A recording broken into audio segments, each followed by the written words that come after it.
Hello friends, সবাই কেমন আছো? আশা করি সবাই খুব ভালো আছো। তো আমিও ভালো আছি। তো আজকে আর একটা বাটার রেসিপি তোমাদের সঙ্গে শেয়ার করতে চলে এলাম। দেখো, আমি নিয়ে নিচ্ছি কাঁচা লঙ্কা, শুকনো লঙ্কা, লেবু, একটা গোটা রসুন, কালো জিরে আর কফির পাতা, ফুলকপির পাতা বাটা তোমাদের সঙ্গে একটু শেয়ার করব। হ্যাঁ, অনেকেই জানো, বাট তারপরও আমি একটু কেমনভাবে বাটি সেটা তোমাদের সঙ্গে শেয়ার করব।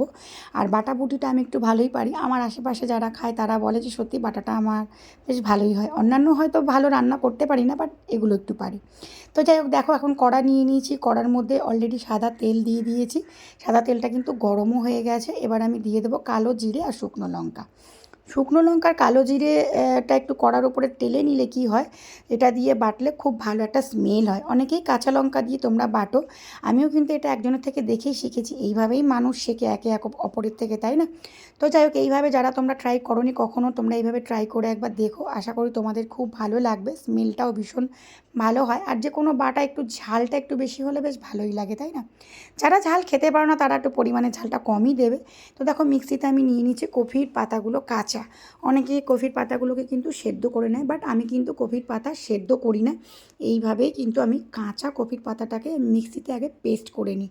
তো চলো এবার দিয়ে দেবো রসুন আর কাঁচা লঙ্কা। দেখো, রসুনটা কিন্তু একটু বেশি পরিমাণেই দিতে হয়, কারণ পাতার একটা স্মেল থাকে, জানো, কফির পাতার একটা স্মেল থাকে। আর দেখো, কাঁচা লঙ্কা আর রসুন কিন্তু আমি মোটামুটি, কাঁচা লঙ্কাগুলো অনেকগুলো দিয়েছি, রসুন তো অনেকটাই দিয়েছি। একটা নেইনি, আমি একটার বেশিই দিয়েছি আবার। আর দিয়ে দিলাম ভাজা করা সেই কালো জিরে আর শুকনো লঙ্কা। তো চলো এবার বাদ বাকি কিন্তু পেস্ট করতে হবে।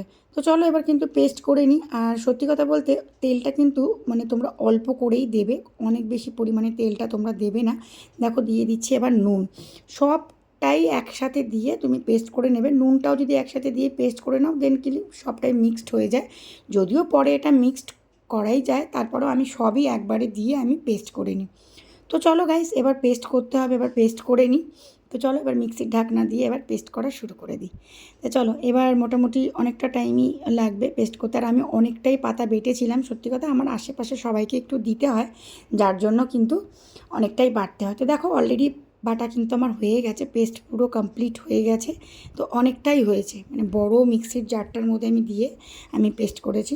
তো চলো এবার দিয়ে দেবো কড়াই তেল, সর্ষের তেল দিয়ে করলে একটু বেশি ভালো হয়। তো তেলটা গরমও হয়ে গেছে, আর আমি কিন্তু ওই পাতা পেস্টটা আমি কিন্তু দিয়ে দিলাম।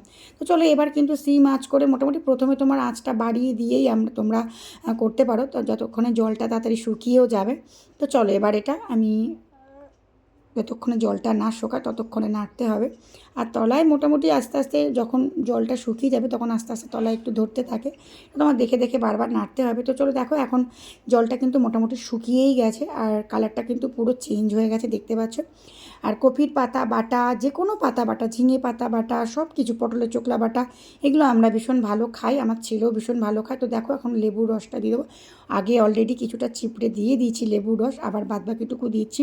অনেকে হয়তো লেবুর রসটা দাও না, বাট তোমরা লেবুর রসটা দিয়ে দেখো, অন্যরকম একটা টেস্ট হয়ে যাবে।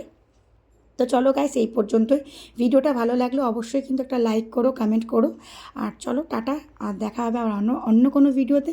সবাই ভালো থেকো, সুস্থ থেকো। চলো সবাইকে টাটা। আর কেমন লাগলো অবশ্যই কিন্তু কমেন্টে জানাবে। টাটা।